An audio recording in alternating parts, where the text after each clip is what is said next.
Salut à tous, c'est Maestro, j'espère que vous allez bien et que tout se passe bien pour vous. Nous sommes le dimanche 27 septembre et voici donc l'actu footballistique. On commence avec l'officialisation de Vincent Aboubakar qui a quitté le FC Porto pour se rendre en Turquie et signer du côté de Beşiktaş.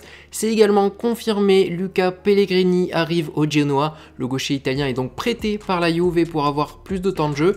Et pour terminer, Jean-Eudes Aoulou va retourner à Strasbourg 2 ans après l'avoir quitté. Il s'agit d'un prêt d'1 an accordé par l'AS Monaco. On passe aux autres rumeurs du mercato et selon Canal+, une info qui est arrivée assez tardivement hier, l'Olympique Lyonnais s'est entendu avec Peñarol pour le transfert de la pépite Facundo Pellistri. L'ailier uruguayen arrive donc pour 5 millions d'euros ainsi que 2 millions d'euros de bonus pour sans doute remplacer Bertrand Traoré. Voici désormais une information à prendre avec des pincettes, mais selon MyFootball, et non, ce n'est pas le média de Valère Germain, le coordinateur technique des moins de 17 ans de Fluminense a confirmé que Marcos Paulo partait à l'Olympique de Marseille.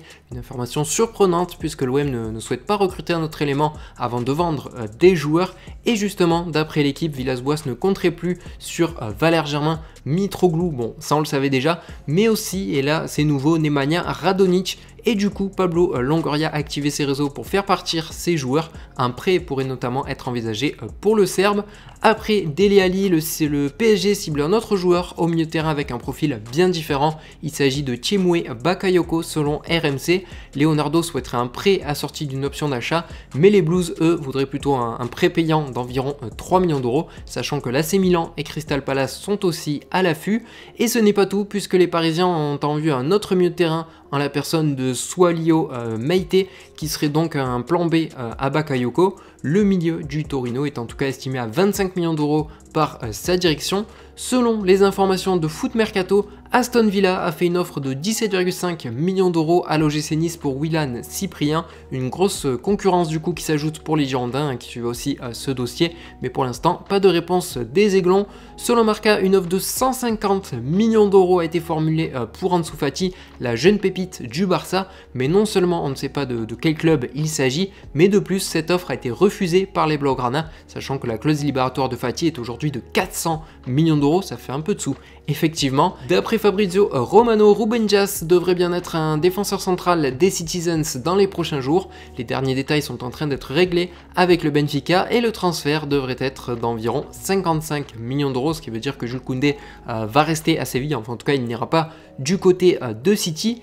Et pour finir, une info d'un journaliste néerlandais, le PSV Eindhoven serait proche de conclure le transfert du Toulousain Ibrahim Sangaré pour une somme avoisinant les 9 millions d'euros.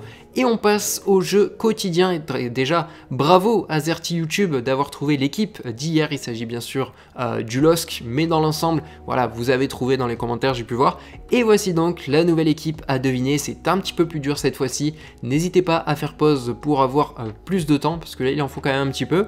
On passe au reste de l'actu footballistique et on commence par les résultats des matchs de Ligue 1. Metz a accroché l'OM à l'extérieur, un but partout avec des buts de Nian et de Sanson du coup pour l'OM en toute fin de rencontre, alors que Rennes a battu Saint-Etienne 3-0 sur sa pelouse. Super début de saison des Bretons qui se retrouvent en tête du classement, alors que le reste de la 5e journée se joue aujourd'hui avec un déplacement à Lorient pour l'Olympique Lyonnais, tout comme le PSG qui se déplacera du côté de Reims. On enchaîne sur la Première Ligue avec notamment un match fou pour Chelsea qui était mené 3-0 à la mi-temps, mais les Blues ont accroché le 3-3 à la toute fin du match. Au classement, Everton est leader après ses 3 victoires en 3 matchs. Et vous aurez un super match avec Liverpool-Arsenal à 21 h. En Serie A, là aussi, un match incroyable entre l'Inter et la Fiorentina. Une victoire 4-3 des Nerazzurri, sachant que la Roma reçoit la Juve à 20 h 45.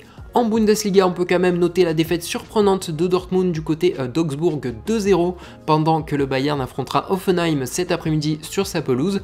Et pour terminer, en Liga, le Real s'est imposé difficilement contre le Real Betis 3-2.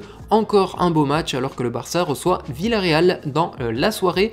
Et je vais finir par une information, AS Puma s'est mêlé à l'affaire Neymar Alvaro et voudrait négocier avec les deux joueurs pour régler le conflit puisque cette affaire pourrait provoquer des pertes pour la marque, notamment après la décision de la LFP, surtout si elle est négative envers Neymar. Neymar qui, vous le savez, a signé un contrat avec Puma. À voir si tout ça change quelque chose. Merci à tous d'avoir regardé cet édito, je vous souhaite un très bon dimanche. Je vous retrouverai à 16 h pour la dernière Future Carrière sur FIFA 20 et voilà, pour le reste des vidéos, ça sera la semaine prochaine. Salut à tous.